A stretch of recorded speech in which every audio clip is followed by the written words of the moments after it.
Most folks really think of Washington as a general or president, not as a businessman, an entrepreneur. And when they come to learn about what he did on his own property and the fact that right after the presidency he launched this huge whiskey business, it fascinates them.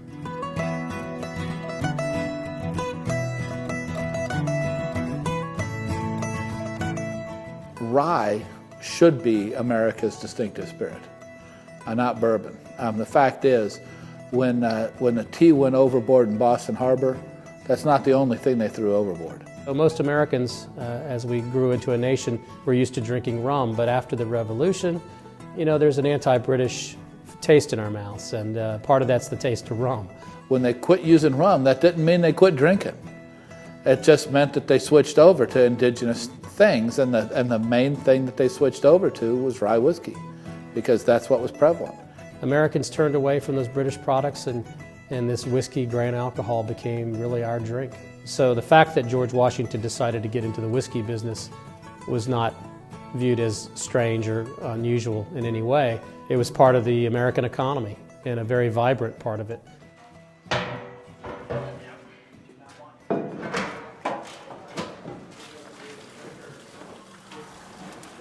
There are different perspectives on why we do this project here of making whiskey at Mount Vernon.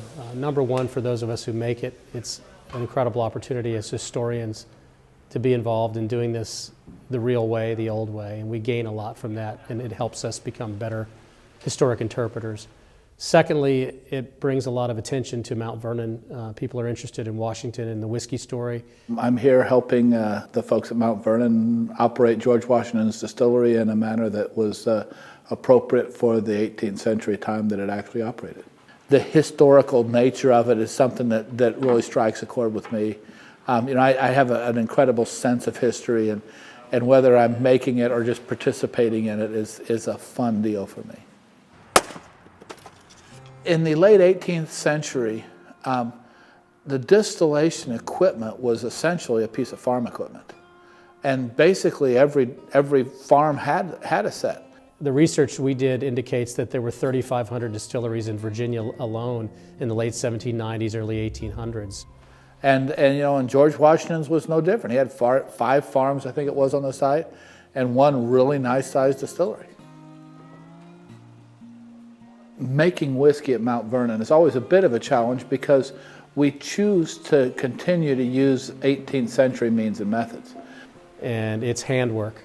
It's lifting, carrying grain, stirring with large rakes.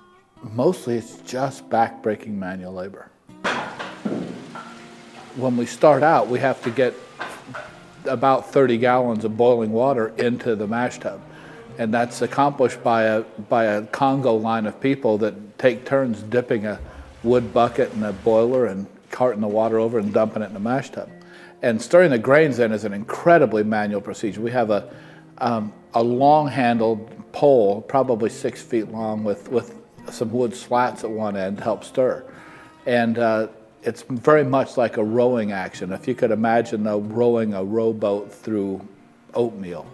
Then we've got, again, bucket brigades to get it out of the fermenters and over to the still, bucket brigades to get it out of the still and send it over to the farm. There's just a lot of carton stuff around here that's just not done anymore in modern distilleries because of the advent of pipes and pumps.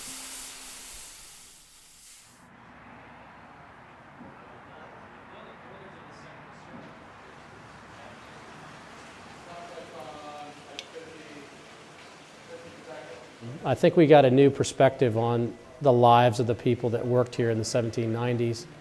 We run the numbers a lot and look at what we did at about 2 weeks' time, and we made about 134 gallons of whiskey.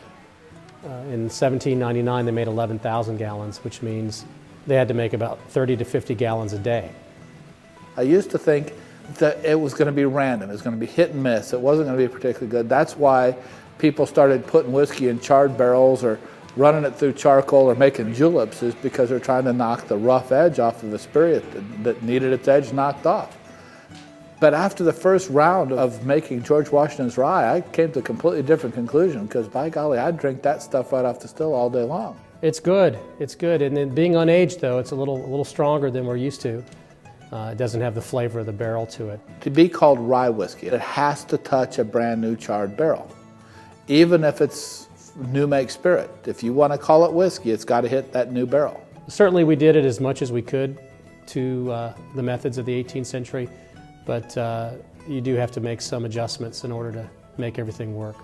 To comply with the law, we buy a brand new barrel and we dump the alcohol in the barrel, mix it up, and dump it right back out again. There was no requirement in George Washington's time to actually throw it in the barrel, and I would assume that on occasion they sold it directly in jugs to people.